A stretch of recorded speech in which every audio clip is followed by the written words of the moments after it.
Machuca, Luis Ávila, les agradecemos mucho por su presencia.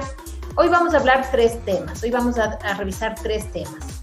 El primero de ellos es precisamente la medida cautelar que fue aceptada por la Corte Constitucional en la acción de incumplimiento que se pidió para proteger el presupuesto de las universidades. Recordarán ustedes que el Ministerio de Finanzas emitió una circular y en base a la cual se hizo una disminución de 98 millones de dólares del presupuesto de las universidades. Conjuntamente con 65 personas más, con 30 colectivos, se presentó una acción de incumplimiento ante la Corte Constitucional, acción de incumplimiento que todavía no ha sido resuelta, pero que ya se han dictado medidas cautelares y en esa medida cautelar se suspendió los efectos de esa circular en lo que tiene que ver con el presupuesto de las universidades. Esto trae una serie de retos, como por ejemplo, que se acerca una audiencia que ha sido convocada por la jueza ponente, una primera cuestión, y además es importante saber qué opinan, en este caso Luis, Santiago, sobre los pronunciamientos que de manera posterior ha hecho el Ministerio de Finanzas, porque ha dicho que de todas formas va el recorte. Y un dato más que también queríamos comentarles a ustedes. A nosotros, que somos los demandantes, no nos han notificado con la audiencia. Nosotros nos enteramos por las redes. Entonces, yo quisiera, en primer lugar, pedirle a Santiago Machuca que nos cuente qué es esto de la medida cautelar que fue aceptada por la Corte Constitucional, qué significa y cómo debemos entender los pronunciamientos del ministro de Finanzas que ha dicho que de todas formas va el recorte. Santiago. Buenas tardes, compañeros. Angélica, sí. Bueno, la medida cautelar es una garantía jurisdiccional que está reconocida en el ordenamiento, que lo que busca es, desde su naturaleza, cautelar, es decir, suspender los efectos de un acto que puede llegar a vulnerar un derecho constitucional o que ya está vulnerando.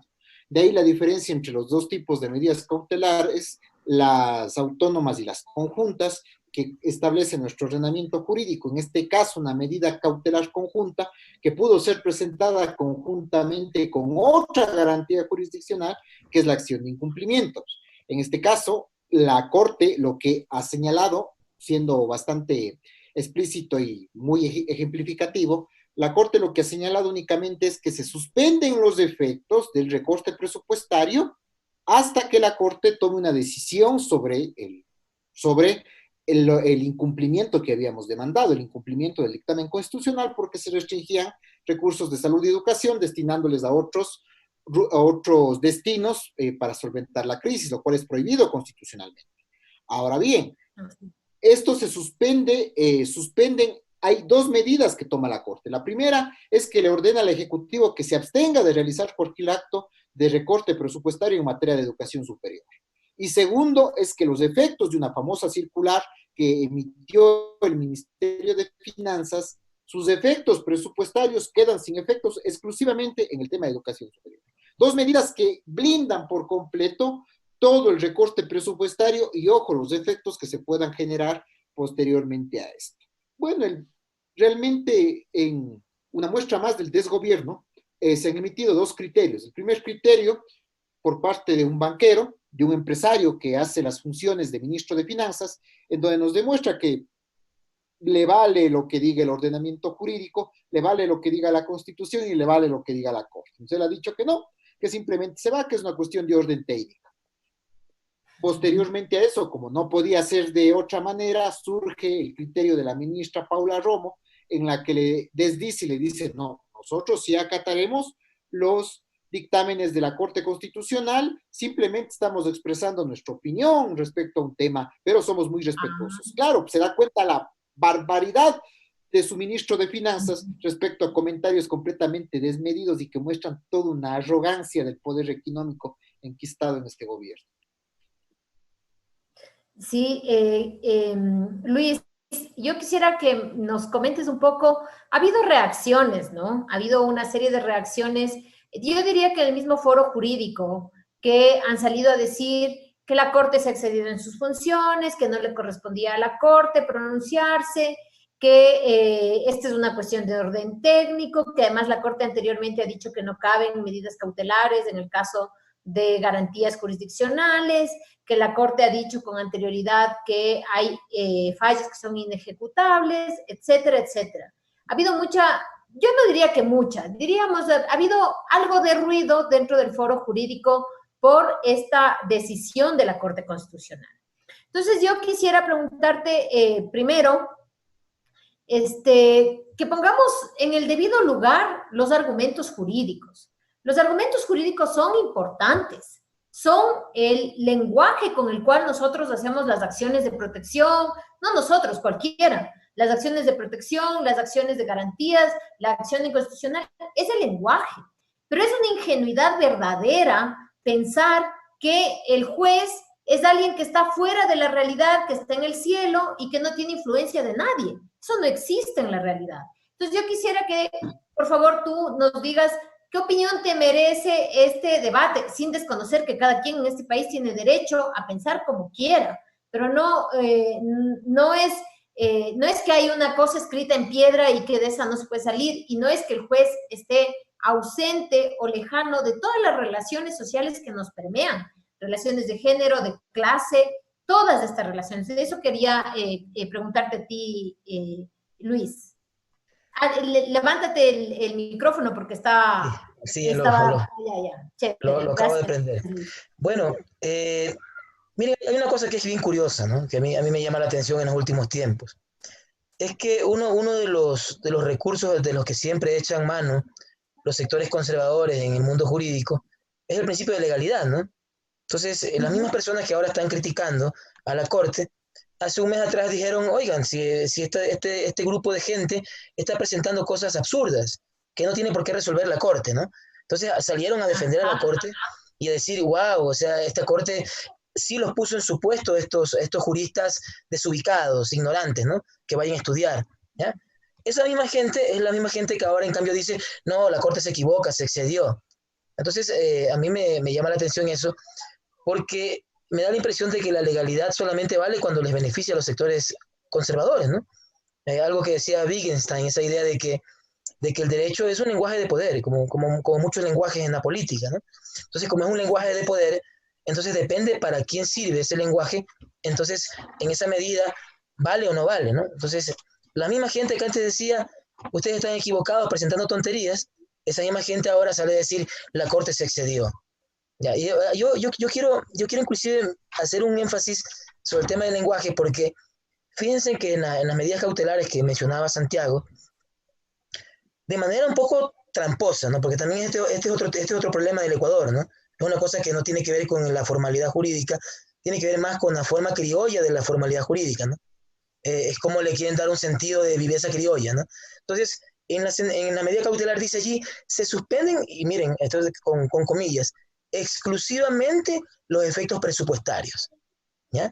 Entonces, eso deja un margen de interpretación un poco ambiguo, ¿ya? Entonces, por ejemplo, en la resolución del Consejo de Educación Superior, entiendo que hay una posición respecto de que se suspenden los efectos presupuestarios, pero no los laborales. Es decir, eventualmente las universidades podrían desvincular docentes, lo cual es profundamente absurdo, ¿ya? Pero aquí las palabras una vez más juegan a favor del poder y eso es es horrible. O sea, yo estoy espantado porque lo que decía María Paula Romo el día de ayer es, en el futuro vamos a aceptar lo que diga la Corte. Queremos que en el presente pues se aplique lo que está ordenando la Corte. Y hay un abierto desacato del ministro y del gobierno, ¿no? O sea, le vale totalmente lo que se diga. Y ya se anunció que se va a hacer sí o sí, ¿no? Y la Corte solo está de adorno. La Corte guarda un total silencio, a mi criterio, bastante cómplice de lo que pasa. Cómplice, por supuesto, cómplice. Y yo quisiera decir que me gustaría contar ahí un punto de lo que dice Luis, que tiene que ver con justamente esta tal viveza criolla, ¿no? Yo diría una interpretación de la naturaleza que está haciendo el CES es una interpretación no solo ilegal, inconstitucional, sino que raya en la sinvergüencería. O sea, ¿cómo? Si se supone que la circular que permite todo esto es la 003, en donde el objetivo principal es el tema de la desvinculación. Entonces, el recorte se hace para eso, pues, para que se desvincule. Entonces, ahora sí se dice, solo los efectos presupuestarios, es que es obvio que está dentro de eso el tema de la desvinculación, pues. Eso se llama ser sinvergüenza y realmente creer que todos los demás somos unos tontos. Y me parece que ahí están cayendo en el típico error de la arrogancia que te ofrece el poder, porque creer que los ecuatorianos, las ecuatorianas somos tontos y tontas para no darnos cuenta de lo que están haciendo, es un flaco favor para ellos mismos, porque está clarísimo. Y encima más mienten, y encima más quieren que nosotros nos hagamos los tontos y las tontas. Eso no es posible, es el colmo. Y ellos creen que están asegurados porque ahora están en el poder.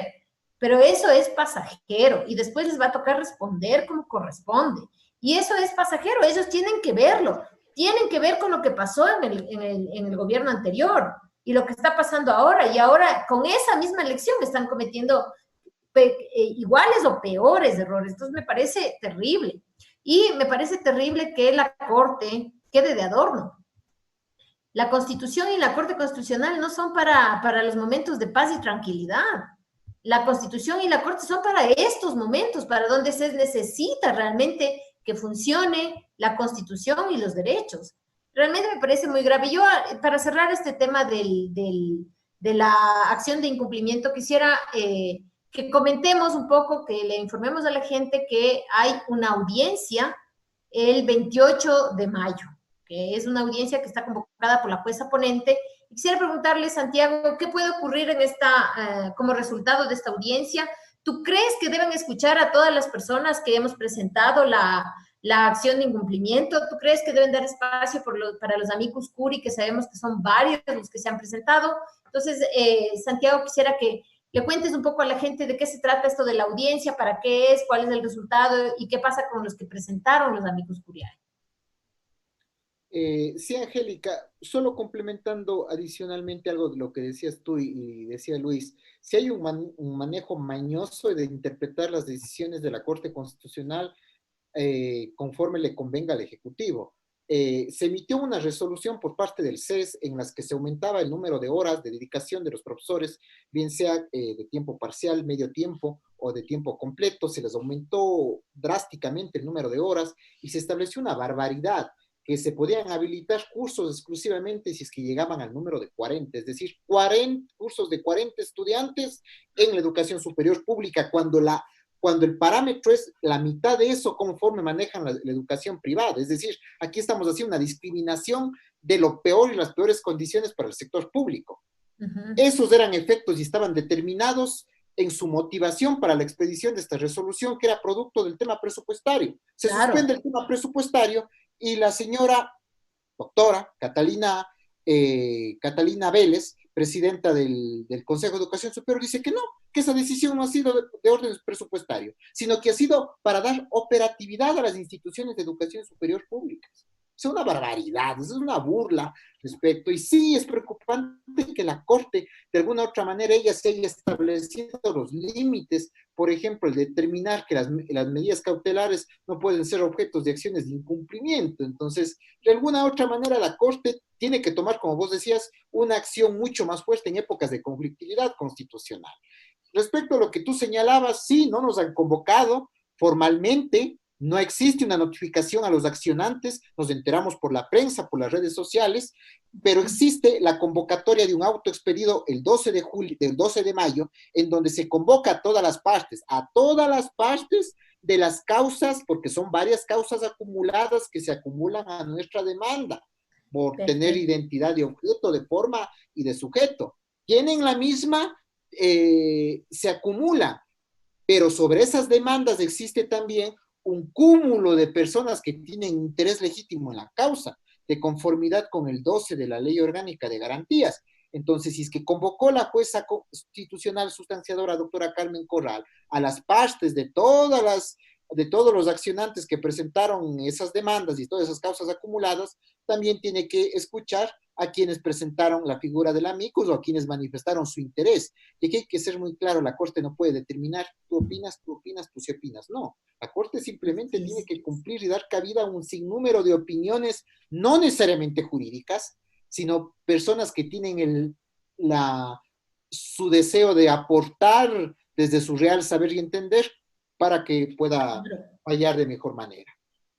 Claro, porque además se supone que ellos son los jueces, o sea, ellos son los sabios, ellos tienen que dar el derecho, nosotros damos los hechos. Así se supone que es cuando tú litigas, pero nosotros somos abogados y ellos tienen que sentenciar. Y obviamente en la formalidad, en la informalidad del proceso constitucional en materia de garantías. Estos no son procesos reglados, son vías alternas con las que cuentan los ciudadanos para decir, miren, rápido, actúen, me están vulnerando un derecho. Sí, respecto de eso, Luis, no sé si tú nos puedes comentar, ¿qué es esto de que sean informales los procesos en garantías constitucionales y que no sean procesos reglados, como dice Santiago? Un poco para que la audiencia conozca qué significa y si tenemos, o sea, si una persona que no sabe derecho, que no es abogada, que no ha leído la Constitución o que ha leído un artículo de la Constitución, puede o no puede presentar una acción de garantía constitucional. Estás con el micrófono apagado, Luis. Ahí está, perdón. La lógica particular de la reforma que se hizo en el 2008 era desformalizar las garantías constitucionales para que se ciudadanicen, ¿no? Es decir, de que no necesariamente sean los abogados quienes manejemos las garantías, sino que se involucren a los ciudadanos, ¿no? Entonces, por eso es que inclusive se puede presentar una acción de garantía sin necesidad de ser abogado, ¿no? Aunque como este es un tema tan especializado, normalmente, pues, en alguna fase procesal un abogado tiene que asesorar, ¿no? Yo he visto muy poquitos casos en los que un ciudadano directamente puede defenderse, eso habría que algún rato cambiar. Ahora, claro que hay dentro del procedimiento hay algunas reglas, ¿no? Pero todas las reglas están dirigidas a la garantía de los derechos, es decir, pueden flexibilizarse, ¿no? Y una de esas flexibilidades justamente es permitir que los ciudadanos, sin tener un interés procesal, es decir, ellos no van a tener ningún beneficio como víctimas de la violación de los derechos, pero sí pueden activar o pueden también aportar argumentos que vienen de la experiencia o de su saber o de su entender de los derechos, ¿no? Porque la idea también, y es una cosa que hemos venido trabajando en Acción Jurídica Popular, esta idea del sentido común del derecho, ¿no? Que parece que en los 20 siglos que tiene el derecho romano tratando de imponerse en el mundo, parece que se ha perdido lo más importante del derecho, que es el sentido común, ¿no? Es decir, hay mucho de sentido común en el derecho y lastimosamente se ha hecho como una especie de tecnología solamente manejada por los sabios juristas, ¿no? Y miren que yo creo que la Corte lastimosamente no tiene esa visión, y otra vez hago referencia a ese bochornoso hecho de la carta que nos escribió en su momento el presidente de la Corte, ¿no? Y miren, si eso nos dice nosotros que se entiende, hemos estudiado, ¿no? Con nuestros defectos y con nuestras virtudes, tratamos de hacer del derecho constitucional nuestra profesión. Y nos dice ese tipo de cosas. ¿Qué no debe pensar de la gente común y corriente, no? ¿Qué debe pensar del indígena, de la mujer embarazada, del ama de casa, de la persona que no sabe leer y escribir, Luis? Y además de la persona que no sabe leer y escribir, no porque es una vaga o una tonta, sino porque no ha tenido la oportunidad de estudiar en el sector público. Así es. Entonces, yo no quiero imaginar qué pensará el doctor Salgado o algunos de los jueces de la Corte respecto de esas personas, ¿no? O sea, le debe parecer la cosa más horrible del mundo.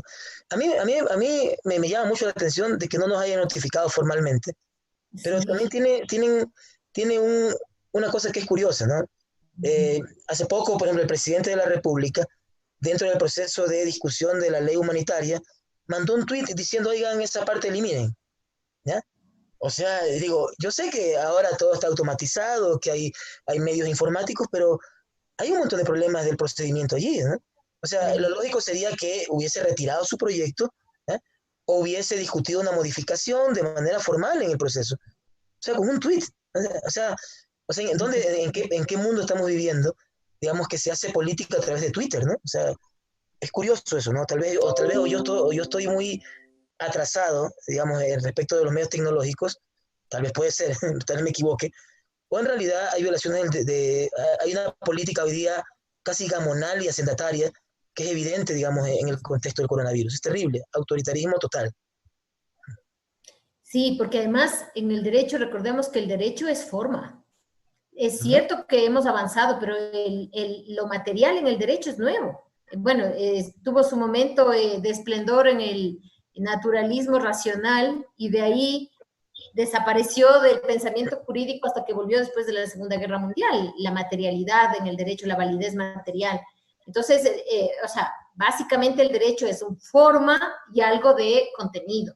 Y justamente por esto es que en las cuestiones regladas, como es el procedimiento legislativo, llama muchísimo la atención eso y muchísimas otras cosas más. Justo ahora vamos a entrar en el tema de estas famosas, la ley humanitaria y la ley orgánica de reordenamiento de las finanzas públicas. Bueno, creo que todos intuimos, sabemos, nos han dicho de lo grave que son estas leyes para los derechos de las personas, sobre todo para los derechos laborales, que como siempre decimos nosotros, no han sido un regalo del Estado, han sido conquistas, han sido luchas, han sido muertes, y ahora resulta que de un plumazo, yo digo, de un plumazo no hay derecho laboral en el Ecuador. O sea, se acabó el derecho laboral. Porque primero, estas leyes, sobre todo la humanitaria, dice 4 años de excepción del derecho laboral. Y luego introduce la idea de los acuerdos entre partes.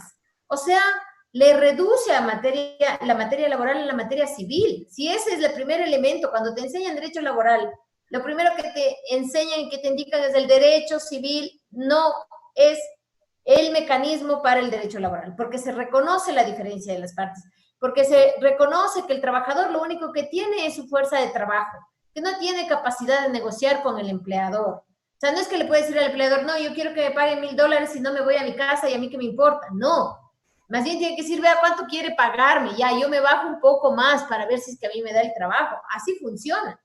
Entonces, yo digo, esta ley, estas 2 leyes han sido la sepultura del derecho laboral, porque pretenden hacer una excepción por 4 años, lo cual ya te deja que pensar, dice, a ver, 4 años, ¿para qué 4 años? Primero, y luego están reconociendo acuerdos entre las partes, y yo leía un comentario de uno de los más altos funcionarios del gobierno, no quiero decir quién porque puede ser que pueda hacer una fake news, entonces, pero decía este señor, solo los del MPD y los correístas están en contra, porque todos los demás estamos de acuerdo con que haya acuerdos entre las partes. A ver, no solo los correístas y no solo los del MPD, cualquiera que sabe y que ha leído las 3 primeras páginas de cualquier libro de derecho laboral, sabe que lo que están haciendo es enterrando el derecho laboral con eso. Porque están enterrando el carácter tuitivo del derecho laboral, el carácter protector del derecho laboral. Y muchas otras cosas más. Estas 2 leyes no solo afectan a los trabajadores, todos somos trabajadores, pero no solo afectan a los trabajadores del sector público, a los privados también, no solo a los que vienen, sino a los actuales también. Entonces yo quisiera preguntarles primero qué piensan del procedimiento. O sea, ¿qué es lo que pasó? Porque recuerdan ustedes, hay un asambleísta que dice que no se tomó en cuenta su reconsideración y varias otras cosas semejantes. Entonces, que tú también planteabas, Luis, el tema este de Twitter, que de un golpe sacó todo el tema contributivo de la ley. Entonces yo quisiera preguntarles respecto del procedimiento y del fondo de estas leyes. Entonces quisiera en este caso empezar por Luis y luego para ir a Santiago. A ver, Luis, cuéntanos. Bueno, esta ley, lo que tú planteabas, ¿no? Se borran 2 siglos de conquistas laborales. O sea, yo digo, a veces nosotros como somos más jóvenes, tal vez no tenemos tal vez esa idea de todo lo que significó, todas las luchas, todas las muertes que significó tener estos estándares, que ahora parecen normales, ¿no? Pero además veo que algo de razón tiene este señor que tú citabas, ¿no? Porque lastimosamente en el país tenemos un mercado informal enorme, entonces la gente no entiende la relación laboral. Pero yo quiero poner un ejemplo para que se entienda, para que entiendan los que nos están escuchando, viendo en este momento. Hasta antes del primer Código de Menores, que fue de 1990, ¿cómo se fijaban las pensiones de alimentos? Se fijaban por el Código Civil, y básicamente lo que primaba era el acuerdo entre las partes, ¿ya? Entonces, el esposo, el macho alfa, que es el que trae la comida a la casa, o que en todo caso gana más que la mujer, tenía una posición dominante. Entonces, las pensiones que se pactaban eran bajísimas o no se pactaba ninguna, ¿ya? Además, porque había presiones familiares contra la señora, diciéndole, oiga, por favor, no le haga esas cosas al señor, pues déjele por favor, que dé lo que pueda, así siempre ha sido, ¿no? ¿Ya? Entonces, después del primer Código de Menores, hubo una evolución hacia lo que tenemos ahora, que es un sistema que posiblemente tenga también problemas, ¿no? Pero que es mucho mejor que lo que había en esa época, ¿ya? Entonces, ahora en cambio, digamos, se fija en una tabla, no se le deja a la disposición de las partes. ¿Por qué se hizo eso? Se hizo eso porque en una relación de negociación, si las dos partes no son iguales, una de las dos partes sale perdiendo, ¿ya? Lo mismo que estoy Claro comentando, que sí. yo creo que eso es de sentido común, es decir, pensar hoy día que dejarle solamente a la parte dominante, que es el hombre, a que defina las pensiones de alimentos, o sea, eso es vulnerar el derecho de los niños, así es sencillo, porque siempre Y de va a las tender a decir, mujeres. no, yo no quiero pagar, porque además no quiero que con mi dinero se mantenga la nueva pareja de esta señora, ¿ya? Lo cual es toda una lógica machista horrible que tenemos en el país y que lastimosamente está en la base de nuestra cultura como tal. Yo digo, lo mismo, digamos, con sus diferencias, digamos, es el mismo principio para poder defender a los trabajadores como parte débil de la relación laboral. Entonces, si les sometemos al acuerdo en las partes, van a perder los trabajadores, ¿ya? Porque una de las cosas que he visto de algunos economistas ortodoxos y algunos abogados empresariales que dicen, oigan, pero sin esa nueva ley lo que se hace nomás es poner, dice, la posibilidad de que negocien. No se le ha bajado el sueldo a los trabajadores. No, pero lo que no se está viendo es que ese mecanismo de negociación parte sobre la ficción de que las dos partes son iguales y eso no es cierto, ¿ya? Si el empleador le dice al trabajador, vea, si usted no firma este acuerdo para disminuir su sueldo en el 55%, bueno, si quiere bien y si no se va.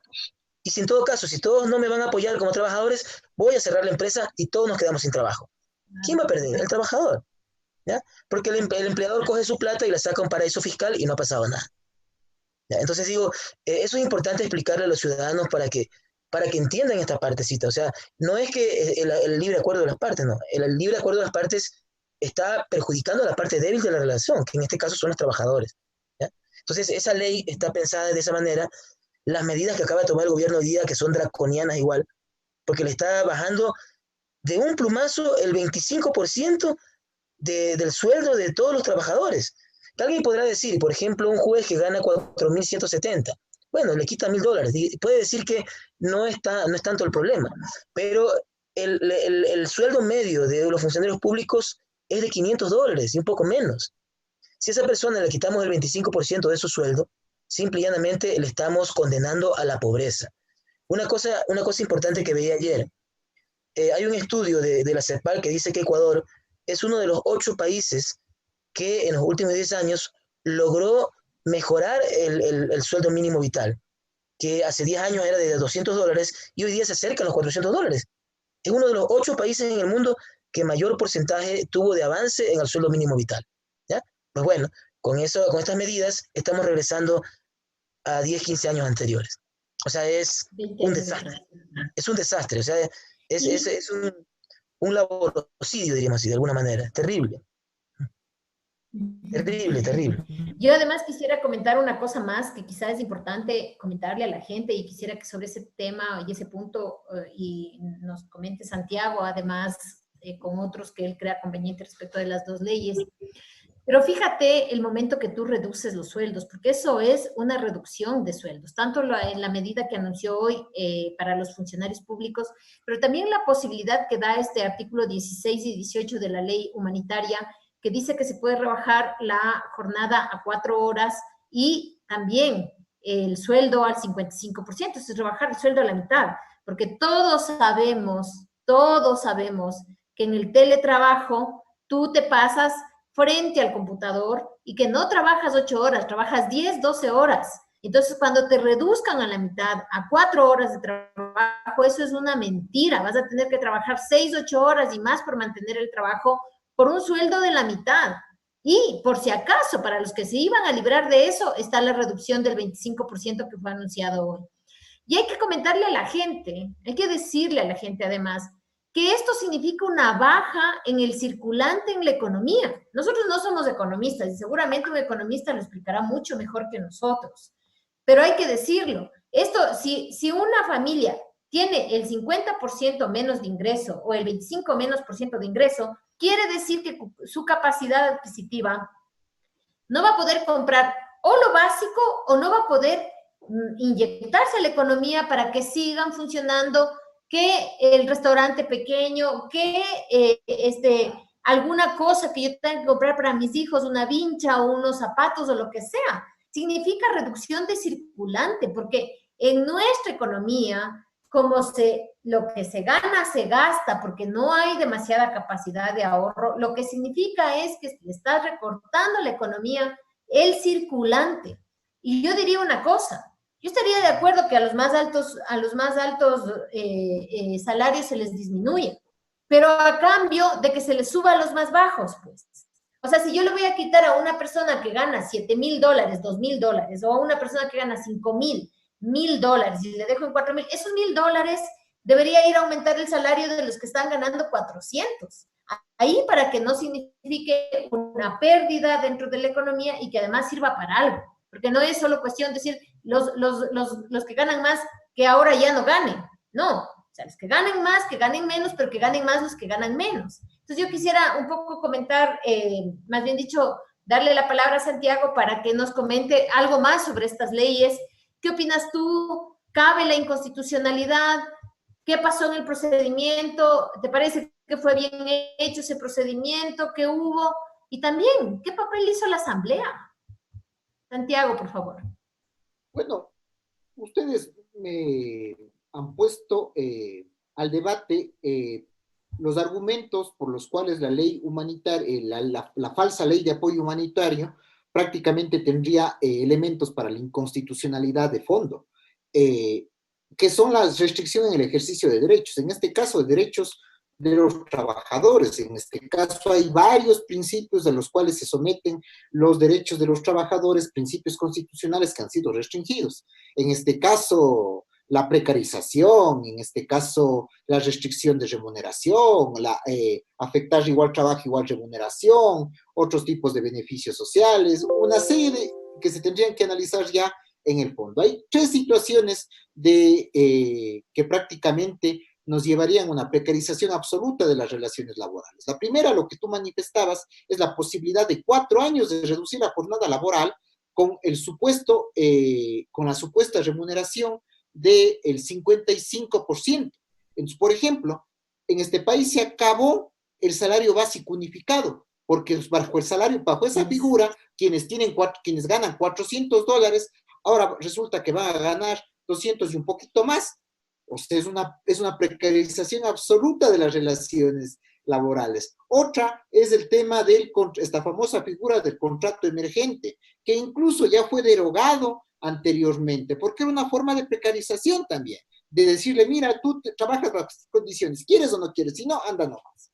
Y tercero, esta interpretación mafiosa, digo mafiosa porque es prácticamente era que dejen como está, lo que está establecido en el 169, numeral 6, en donde prácticamente, como decía mi abuelita, le arreglaron peor, le pusieron ahorita una limitación, una interpretación que incluso se establece como causa de caso fortuito, fuerza mayor, el hecho de que algunas fábricas puedan cerrar ciertas líneas de creación de servicios o de productos. Entonces, a ver, que yo tenga que cerrar ciertas líneas, eso no es causa fortuito, fuerza mayor, porque sigo trabajando. Entonces, hay una especie de contradicción sumamente fuerte que nos va a llevar al beneficio y a los abusos en materia laboral por parte de los empleadores.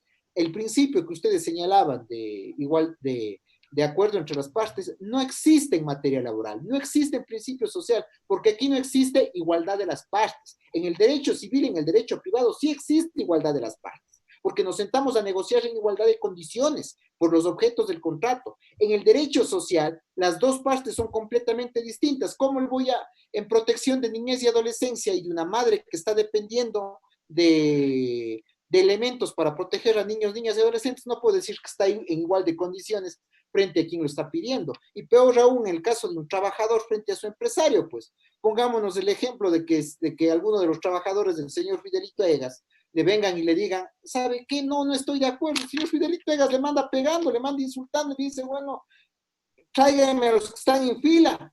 Entonces no existe la famosa figura es risible, solo en la mente de Lenín Moreno puede existir.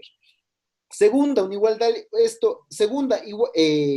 una inconstitucionalidad por la forma, y específicamente eso lo veo acentuado en el tema de la ley de finanzas públicas. Realmente el papel de la Asamblea es un papel, Dios mío, realmente en nuestras estructuras presidenciales latinoamericanas, el rol que tienen los parlamentarios y el poco nivel de formación que tienen los parlamentarios es sumamente preocupante. O sea, no tenemos ni siquiera personas que tengan el mayor conocimiento, que de alguna u otra manera hacen añicos el procedimiento legislativo. Pues.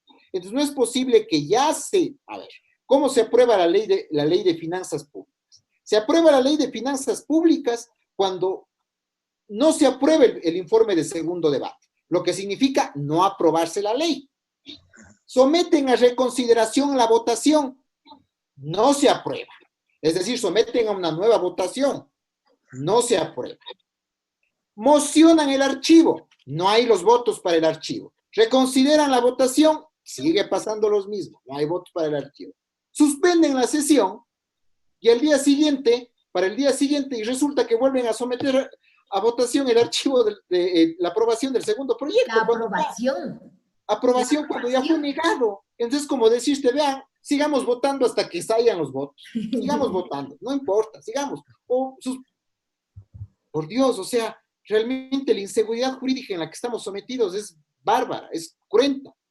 Realmente ya son procedimientos, incluso hasta mafiosos, que incluso hasta juegan con la inteligencia de todas las personas. Entonces, dos situaciones que prácticamente configuran de la una sí una inconstitucionalidad por el fondo, la otra una inconstitucionalidad por la forma, obviando que es una ley sumamente técnica en aspectos económicos que se tendrá que analizar, porque debe haber también cuestiones por el fondo, eso debe haber también eso, ¿no?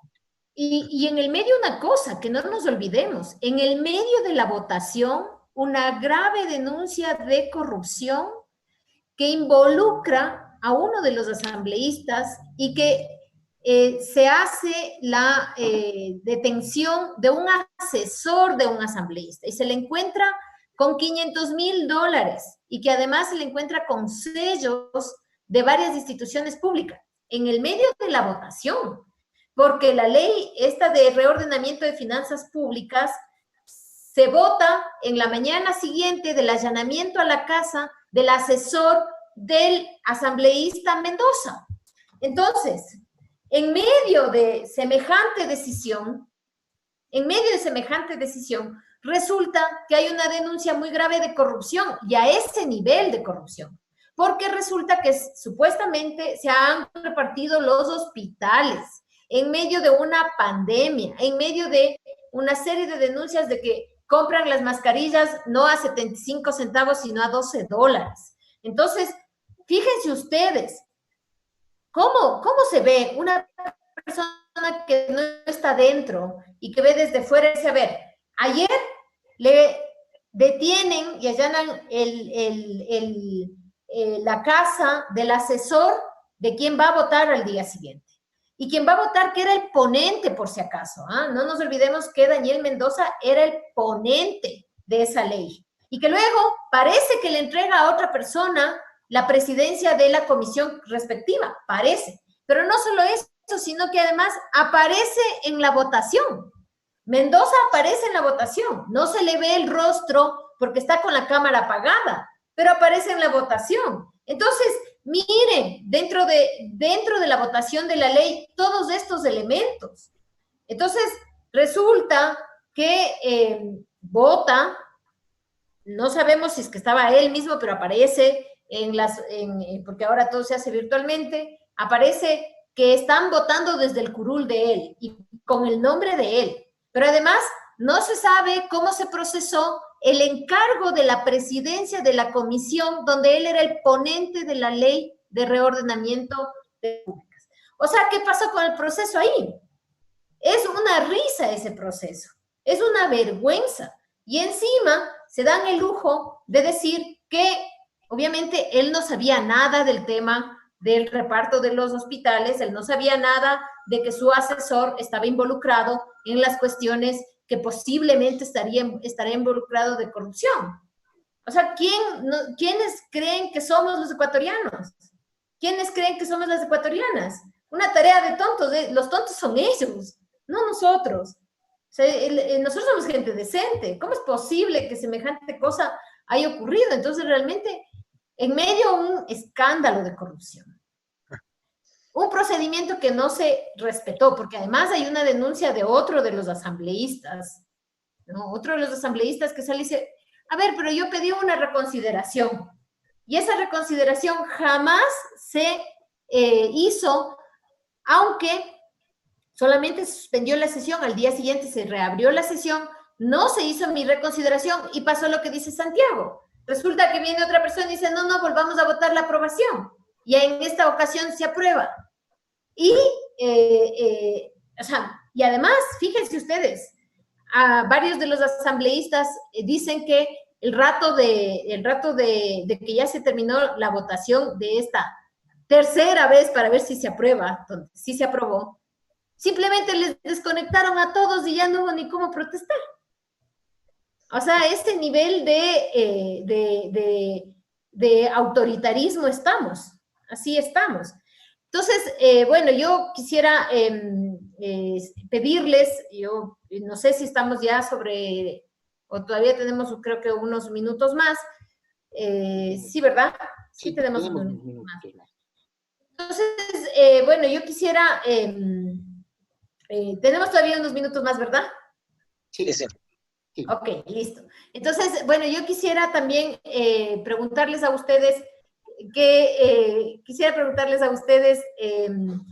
bueno, y ahora, ¿cuáles son los siguientes pasos para defender nuestros derechos?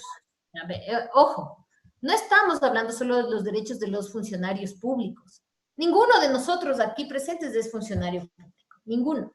No estamos hablando de los derechos de ellos que les van a disminuir. Es el derecho de la sociedad entera a tener un mínimo de seguridad. Es el derecho de la sociedad entera a ver nuestro futuro.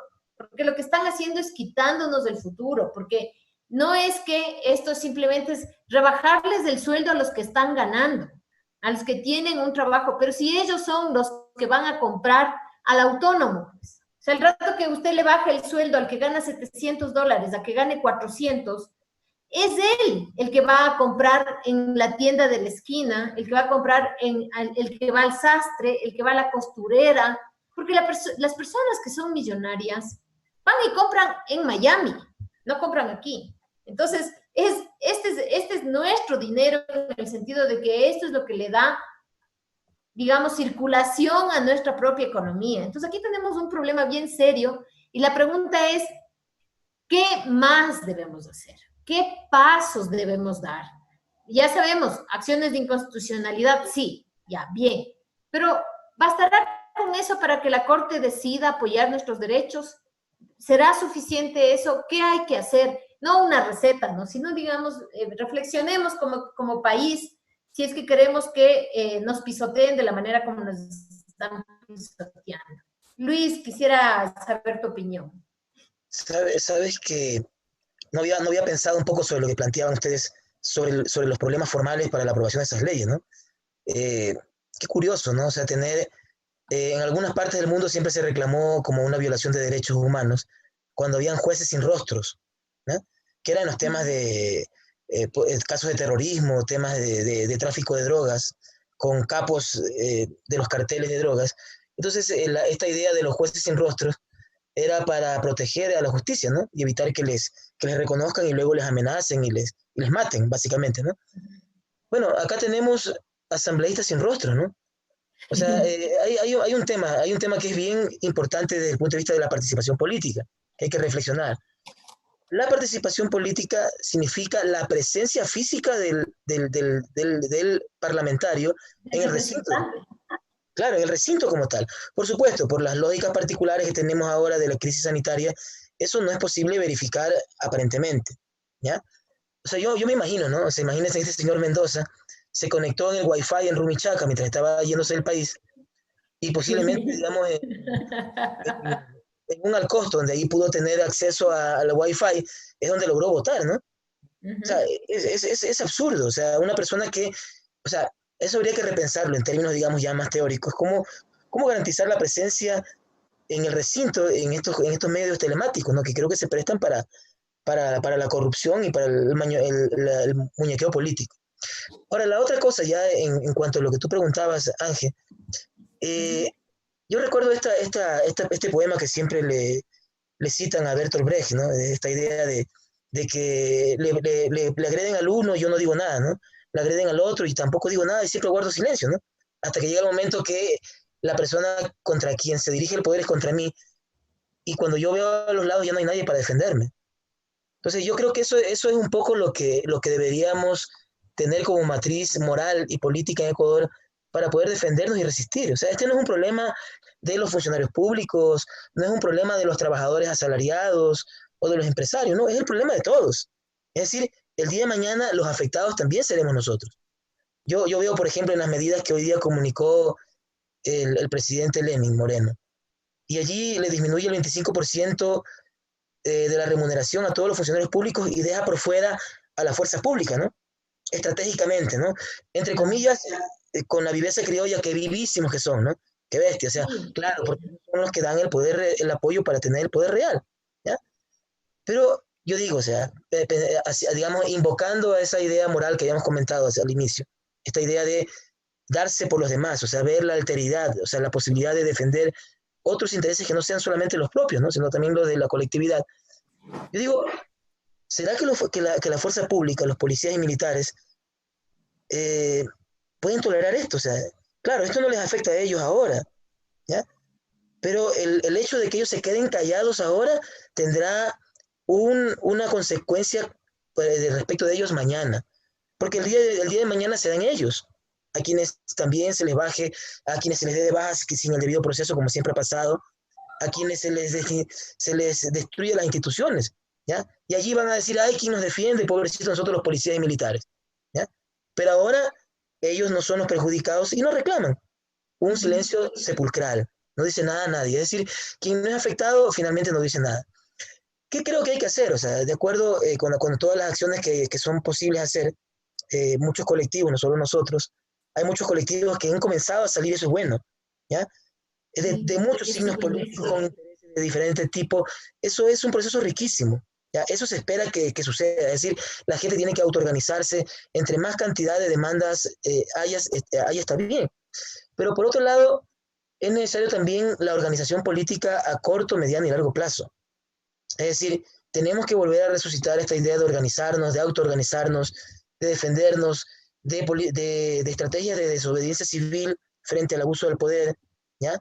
La resistencia pacífica también, que eso es importante, esa última palabra a veces no se entiende, y a veces los desafueros que ocurren, como ocurrió en octubre, siempre son promovidos por el poder, ¿ya? Y la gente no los entiende, además porque los medios de comunicación, lastimosamente, en un país como el nuestro, donde están monopolizados por la clase política, pues no permiten vislumbrar otras posibilidades. yo creo que es lo que hay que hacer, es decir, hay que volver otra vez a rescatar el empoderamiento de los ciudadanos, eh, y la gente ha comenzado a salir a pesar de la crisis sanitaria, ¿no? Ahí comienza a haber protestas, plantones, pero yo creo que lo que hoy día anunció el presidente, o sea, alguna gente le ha escuchado, qué bestia, es una pieza de ajedrez, dice, qué gran jugada, les dio jaque mate a todo el mundo. A mí me parece un acto desesperado, ¿ya? Desesperado por quedar bien con la gente que está gobernando detrás del gobierno actual, ¿ya? Y además, un acto que va a traer consecuencias políticas y sociales gravísimas, ¿ya? Y lo que suceda en las próximas semanas, eh, con los niveles de violencia que pudieran generarse, son única responsabilidad del gobierno nacional, ¿ya? Así Porque es. querer tomar medidas de shock inconsultas otra vez, ¿ya? Medidas de shock que afectan a los sectores populares, ¿no? Aquí nadie dice, oye, y los banqueros, y los sector productivo, y la gran empresa, bien, gracias. O sea, en los últimos tiempos, no sé si eso será cierto, también puede ser un fake, como dices tú, Ángel, pero dicen que ellos han sacado alrededor de 1.200 millones de dólares en los últimos dos meses, ¿ya? Con total impunidad, a paraísos fiscales, a inversiones en el extranjero, y no sé qué va a pasar en el país, o sea, es grave lo que está pasando, y yo creo que la gente va a salir a protestar a las calles, ¿ya? A pesar de todo lo que está pasando. Y lo que suceda será responsabilidad de Lenín Moreno y su equipo, sin duda. Sí. También quisiera tu opinión, Santi, sobre este último tema. ¿Cómo enfrentar esto? ¿Cómo enfrentamos como ecuatorianos esta situación? Porque nos han ido restando cada vez más el espacio, nos han ido empujando hacia la esquina, diríamos. O sea, nos han ido quitando cada vez más derechos. Y claro, están aprovechando este tema de la pandemia, del miedo, que además es un miedo real, ¿no? No es un miedo inventado a contagiarse. Entonces, ¿qué hacemos? ¿Cómo hacemos? ¿Cómo vamos adelante con tratar de defender nuestros derechos, Santi? Bueno, es un poco bueno para seguirnos riendo. El asambleísta Mendoza creo que nos hizo lo que están haciendo ahorita algunos estudiantes en las clases telemáticas. Prenden la computadora, prenden la clase y ponen una foto como si estuvieran ahí y se van a seguir durmiendo. Sí, y se enojan cuando uno les dice, oiga, a ver, usted prenda su cámara, diga usted las Claro, cosas, se enoja. y todavía se enoja y se hace el indignado y dice, pero si yo estoy aquí, bueno, Sí le es estaba terrible, escuchando, sí le estaba estaba escuchando. escuchando y todo eso, bueno. Es terrible respecto de, y bueno, son elementos más para encontrar un tema de inconstitucionalidad por la forma. La inconstitucionalidad por la forma, para que nos entiendan, es cuando una norma no es expedida de acuerdo al procedimiento, de acuerdo a las fases, etapas y de acuerdo a ciertas reglas que impone el procedimiento para la aprobación de una norma. Y también cuando no es expedida por autoridad competente o cuando no se toma de acuerdo al procedimiento establecido la decisión para aprobar. Entonces, en este caso hay vicio, había un vicio gravísimo porque resulta que la votación se tomó con un ausente. Es decir, la mayoría de tantos votos fue tomada por una persona, fue integrada por una persona que estuvo ausente. Entonces, son situaciones que tienen que dilucidarse. En el tema de inconstitucionalidad por el fondo es cuando existe una restricción de derechos. Yo creo que esto es un poco más evidente a lo que comentábamos anteriormente, pero realmente yo aquí voy a dejar de ser abogado y ya existen, con lo que tú decías, una serie de mecanismos institucionales que nosotros podemos presentar para que los órganos institucionales y ojalá la Corte juegue un papel de alguna otra manera en devolvernos la institucionalidad democrática y en devolvernos los derechos. Pero aquí ya nos lleva a pensar mucho más allá, lo que decía Luis, la necesaria organización de la sociedad civil para generar mecanismos de reacción. Han aprovechado la pandemia para, de alguna otra manera, aplicar lo que Naomi Klein decía en el auge del capitalismo del desastre, la famosa teoría del shock, es decir, tratar de aplicar todo hasta que nosotros nos demos cuenta, todo ya estaba materializado, la teoría de los hechos consumados, incluso hasta en la forma como se está manejando. Prácticamente el presidente escoge el horario de menos audición para rendir y anunciar medidas económicas. Es una cuestión incluso de una bajeza nunca antes vista. Entonces, de aquí yo realmente tengo confianza en los mecanismos institucionales, a eso quería decir, tengo aún la esperanza que la Corte va a responder, pero eso no quita que tengamos que organizarnos. Aquí el llamado es a la movilización popular y a la organización social, que incluso independientemente de la pandemia nos permita generar mecanismos de presión y mecanismos que obliguen a que las personas o a los poderes o a ciertos poderes de turno que están pululando en el ejercicio del poder alrededor del ministro Martínez, alrededor de María Paula Roma, de Juan Sebastián Roldán, ponerles un freno, porque realmente lo que están buscando es el beneficio de pocos por el sacrificio de todos. Realmente nos han llevado años atrás, a épocas incluso del siglo pasado respecto a la materialización de derechos. Entonces es una cuestión de que nos obliga a tomar medidas radicales mucho más fuertes. Ojalá que no digan que estamos llamando a la subversión y nos vengan las indagaciones previas porque estamos llamando a la sublevación, o no sé cuál es el tipo penal. Capaces son, están llamando a sublevarse. Capaces son. No, los que están llamando a sublevarse son ellos, que no están considerando ningún derecho, que no están ni respetando nada. Y yo quisiera, además, no sé si es que me permiten empezar con una reflexión que me parece que es importante que todos los que estamos de alguna manera preguntándonos sobre lo que ocurre en la actualidad debemos hacer. Y me refiero a la conexión o a a cómo se reedita lo que desde algunos teóricos llamarían la lucha de clases. O sea, ¿parece o no parece esto una lucha de clases? Está siendo perjudicada una de las partes, o sea, la clase no pudiente, la clase trabajadora, y me refiero a clase trabajadora no de los asalariados, sino a los que tenemos que trabajar para vivir, que somos la mayoría. Yo me imagino que en el Ecuador seremos el 95% de la población del Ecuador, tenemos que trabajar para vivir. Hay un 5% que no necesita trabajar para vivir, porque tiene a su dinero trabajando, que no trabaja el dinero, obvio, pero tiene a su dinero produciendo en los bancos. Entonces, estas personas, que son muy poquitas en una sociedad, no necesitan trabajar para vivir. Los demás necesitamos trabajar para vivir. Unos trabajan asalariados, es decir, en las fábricas, etcétera, en un restaurante, en donde sea. Otros trabajamos libremente o como profesionales independientes. Otros trabajan como autónomos en su propio negocio o en la calle vendiendo algo.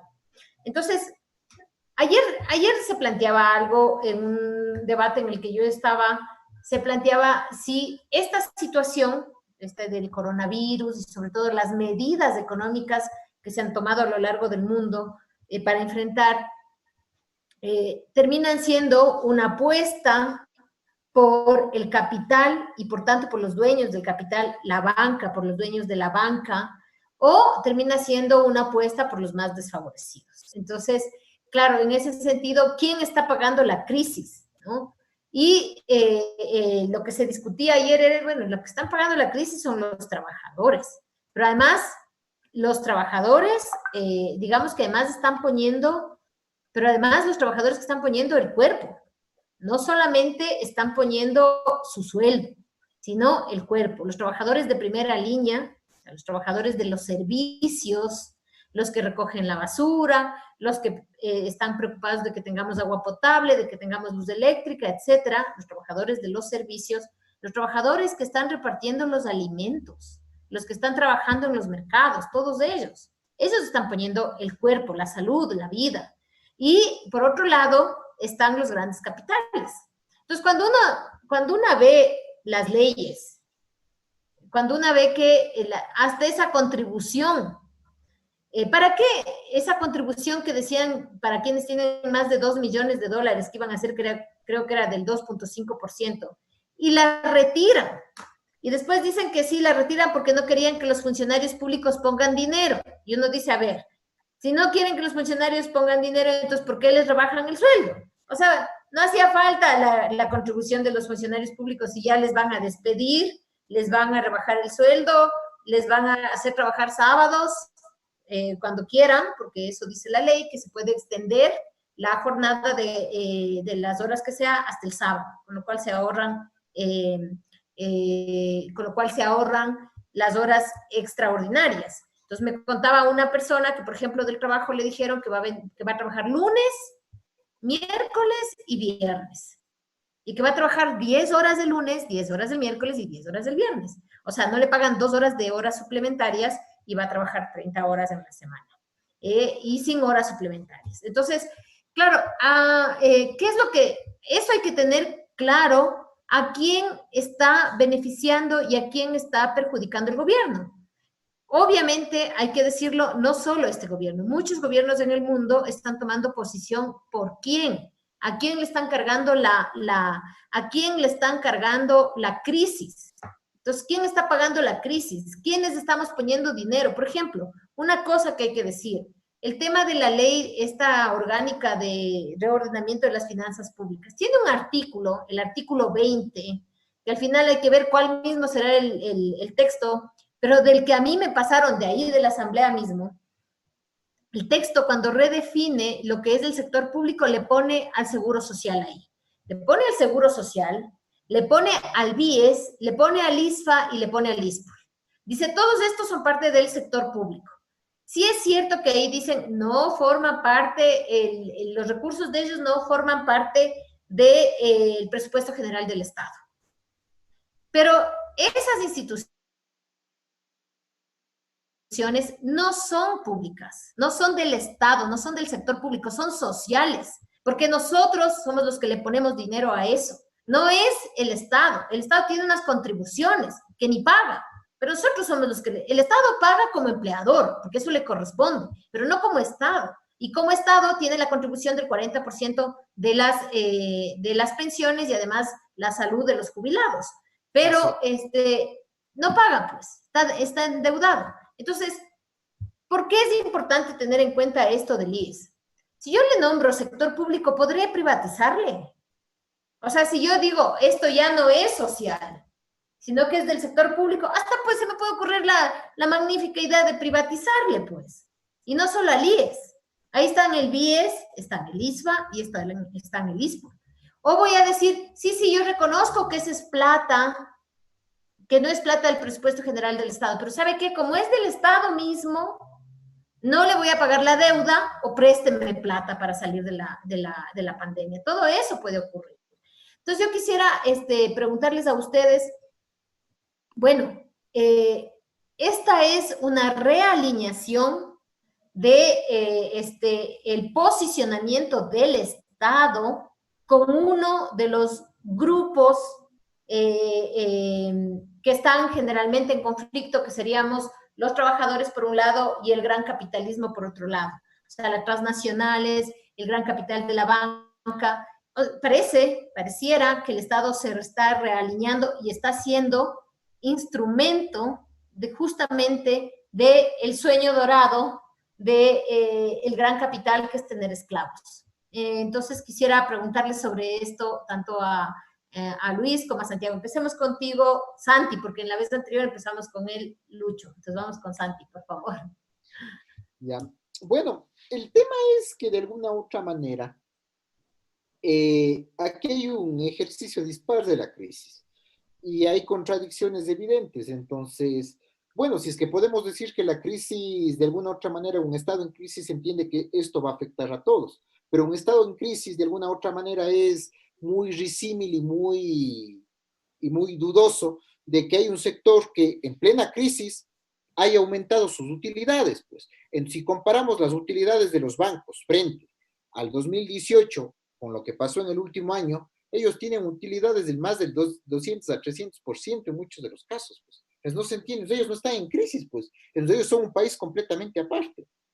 Porque el sector que más que más ha sufrido por la crisis, bien sea porque de alguna u otra manera ha sido sometida a reglas inestables del mercado laboral y sobre todo de la regulación laboral. Personas que han tenido que, en muchos de los casos, ya verse reducidas del 25% en la figura del contrato emergente, que ya tienen 25% de su sueldo. Trabajadores informales que no están recibiendo absolutamente nada porque están en aislamiento. Servidores públicos que no se les está pagando. Y sobre ellos voy a seguir poniendo la mayor carga de la crisis. Pues es algo completamente ilógico, es algo completamente irracional. Entonces no hay medida redistributiva que se entienda bajo esas condiciones. No, pues no Al hay que está redistribución. con toda la carga, al que está completamente ahogado, le sigo poniendo mecanismos para seguirle ahogando. Es completamente ilógico, completamente irracional. Nosotros, en mi caso, yo no me opongo a que exista un sector productivo sumamente fuerte y sumamente, pero bajo unas reglas claras, y un sector productivo que se someta a las normas a las cuales nos sometemos todos, y entre esas también la protección de los derechos, protección del trabajo, protección de la recaudación tributaria y un sinnúmero de situaciones.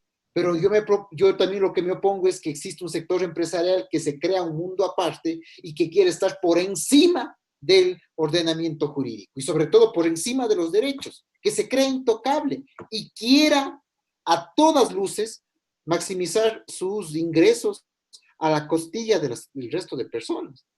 Entonces, de alguna u otra manera, nosotros, lamentablemente en nuestro país, nosotros no tenemos seguimos en una economía feudal.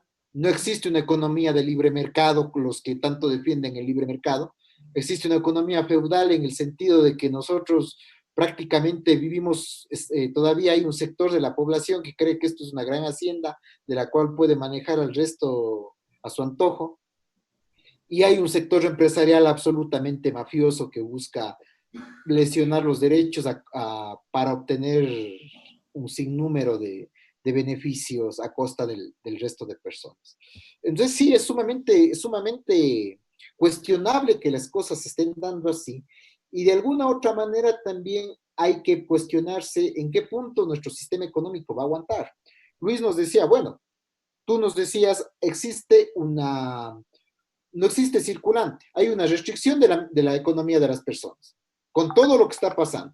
No puedo comprar, no puedo adquirir absolutamente nada, no hay circulante. Y a la par de eso, tengo un sector empresarial que sí tiene el circulante, pero lo está sacando. Eso es una bomba de tiempo para dolarización. Entonces, ¿a qué estamos llevando o a qué estamos jugando?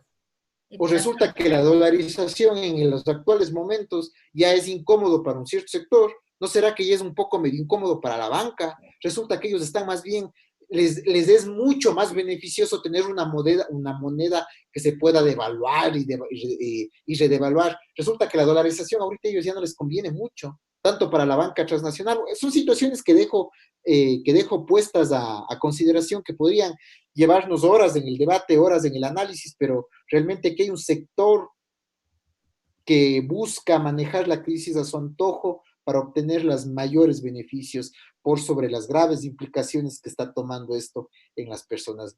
Hace 5 años, 5 o 4 años, realmente en las peores circunstancias que se puede haber catalogado en el gobierno anterior, yo no veía, no me imaginaba estar atravesando situaciones que las vimos desde muy jóvenes, con lo de situación me hace acordar a 1999. Tengo la misma sensación que sentía cuando vino el proceso de eliminar el Sucre. Tengo esa misma sensación, no sé por qué. La misma sensación, sí, terrible. Luis, yo quisiera además agregar antes de pasarte la palabra, Luis, porque tú además sueles tener dimensiones que uno no toma en cuenta a veces. A mí me parece que además este proceso ha permitido que aflore el racismo, el sexismo, el clasismo. Yo veía el otro día un tuit que hacía el dueño, que también será del Banco del Pichincha, y que decía que qué pena por los que tienen que morirse, pero que es algo un poco doloroso, pero que es conveniente. Cuando alguien le comentaba sobre el papel de Suecia y los muertos por millón de personas, y decía, sí, puede ser muy doloroso, pero es conveniente. Entonces yo digo, ahí se cruza no solamente el dinero, se cruza el clasismo, se cruza el racismo. Y bueno, yo quisiera darte la palabra para terminar ya, Luis. Tenemos 6 minutos, así es que Luis, por favor. En realidad, bueno, sería bueno así como que cada uno diga una idea final. Sí, o sea, esta ley de finanzas, esta ley de reordenamiento de las finanzas públicas, es una ley fantasma, ¿no? Nadie le había puesto atención. Todos estábamos centrados en la discusión de la ley humanitaria, y no le habíamos puesto mucha atención a esta ley, que además es sumamente técnica, ¿no? Yo lo he leído varias veces y me cuesta entender, porque además este tipo de leyes que se hacen desde hace unos 15 años, que dicen, cambie la frase tal del artículo 55 a continuación del no qué cosa. Entonces, toca ir a ver el libro, toca ir a ver la ley para ver qué se cambió, ¿ya? O sea, es una cosa así que creo que lo hacen justamente para poder confundir y meter algunas agendas allí que no teníamos planteadas de alguna manera. Pero de lo que logré entender, esta ley está planteando tres cosas bien graves. Primero, estamos volviendo a centralizar la decisión económica y de planificación en el Ministerio de Finanzas. Estamos volviendo a los años 90, ¿no? Entonces, una cosa que no se ha entendido en Ecuador, porque lastimosamente aquí todo se polariza, ¿no? Entonces dicen, no, es que los últimos 10 años fueron un comunismo extremo, ¿no? Casi a veces cuando lo escucho yo hablar a mucha gente, dicen, o sea, yo digo, ¿qué creerán? ¿Que hemos salido de 70 años de comunismo estalinista? Están locos, o sea, totalmente absurdo, o sea, no se entiende. Entonces, eso cala mucho en la opinión pública. Entonces, estamos tratando de superar el post-estalinismo casi, ¿no? Por poco, ¿ya? Entonces, no creo que sea tanto así, por supuesto hubo errores y problemas, pero no tanto creo que fue así, ¿ya? Pero se está borrando una parte importante de todo sistema político equitativo, que es la planificación, ¿ya? Entonces, se están eliminando, esa ley elimina todos los mecanismos de planificación y vuelve a centrar todo el mecanismo de planificación en el Ministerio de Finanzas y Economía. Entonces, volvemos a los años 90, ¿ya? Eso, por supuesto, fue un pedido del Fondo Monetario Internacional, porque eso facilita de alguna manera, digamos, la decisión para poder, digamos, implementar la agenda de las multilaterales en Ecuador. Así de sencillo. Luego otra cosa que es curiosa, que también pasa por ahí de agache, es que se está proponiendo nuevos contratos petroleros, ¿ya? La lógica supuestamente es que como hay precios a la baja del petróleo, entonces tienen que renegociarse. Bueno, ¡qué horror! ¡Qué horror! Porque dentro de poco, al menos se ve que en China ya ha vuelto la producción y ya ha vuelto el consumo. Exactamente. Entonces ese es un pedido, es una agenda particular de las transnacionales petroleras, que quieren renegociar las condiciones sobre pretexto de la baja del petróleo, ¿ya? O sea, si yo fuera Estado ecuatoriano de una visión netamente soberana, digo, vea, qué pena, o sea, si le perjudican, eso fue lo que se acordó, y punto. Pierdan ahora ustedes, eso diría. Entonces ahora a ustedes les tocó perder, o sea, así mismo es, ¿no? Pero en todo caso, ahí hay un tema también que habría que revisar. Digo, ¿no? Yo he tratado de entender algunas cosas, pero hay cosas muy técnicas allí que no logro entender lastimosamente. Ahora, una cosa que decía ayer la economista Elsa de Mena, Elsa Viteri, perdón, estoy hablando tonterías. Ella decía, por ejemplo, que en un foro que participé ayer con ella, decía una cosa que tampoco está muy clara, ¿ya? Y es que aparentemente esta ley de finanzas públicas elimina todos los controles sobre el gasto público, ¿ya? Es decir, volvemos otra vez a los años 80, es decir, si algo se avanzó, algo bueno se hizo en la última década, fue justamente poner algunos límites al gasto público, que eran importantes. Entonces, ahora el tema es que se eliminan esos topes y pareciera que entonces entramos otra vez a los años 80, donde todas las instituciones hacían lo que tenían que hacer y era una total irracionalidad en las finanzas públicas. Claro. Y luego sumando, además, que se eliminan algunos topes también que se tenía para que el Estado pueda utilizar los fondos de la seguridad social, entonces esa ley termina siendo mucho más peligrosa todavía que la propia ley humanitaria, ¿ya?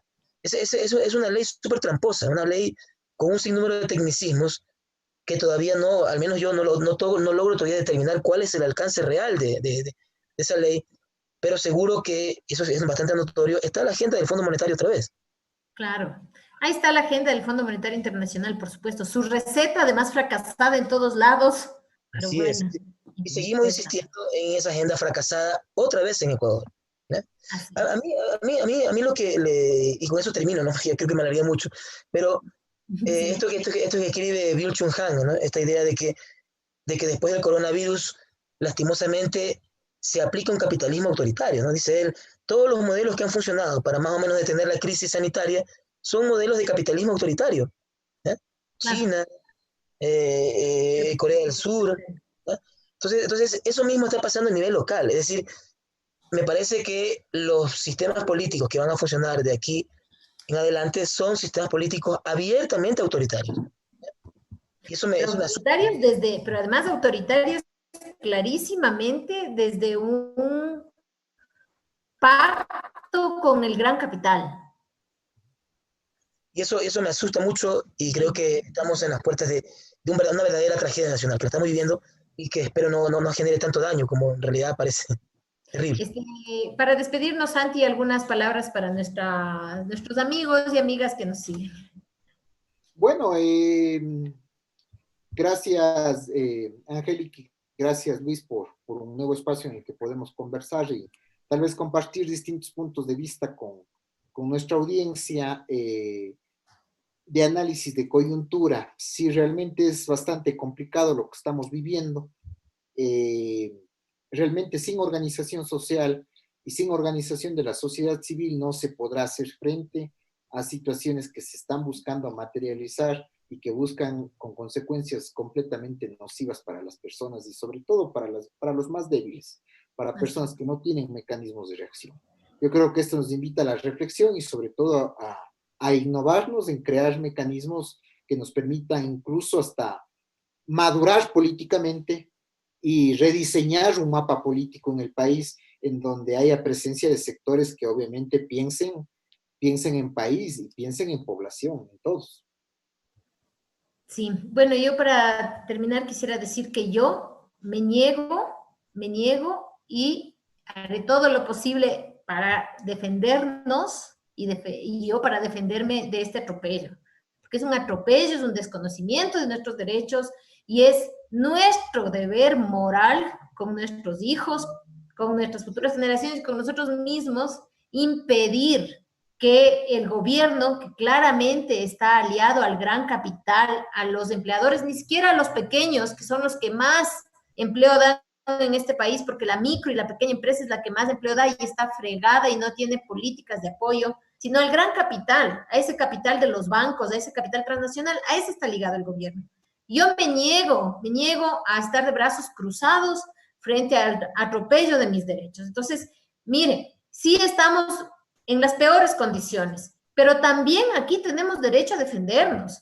Y me parece que hay que hacer las vías institucionales, las vías de las acciones de inconstitucionalidad, pero también, porque no está prohibida la protesta, hay que buscar mecanismos de protesta, de movilización, porque es el colmo, que encima de que nos despluman, encima más quieren que les aplaudamos por lo que hacen. Entonces, bueno, yo con ese mensaje y decirles que hay que pelear, hay que luchar. Nosotros toda la vida, todo lo que hemos conseguido lo hemos hecho así, los ecuatorianos y las ecuatorianas de a pie, no los otros, ellos habrán hecho como habrán hecho. Entonces yo con eso me despido y les quiero agradecer por su presencia, Santiago, Luis y César. Muchas gracias, hasta el martes que viene. Chao.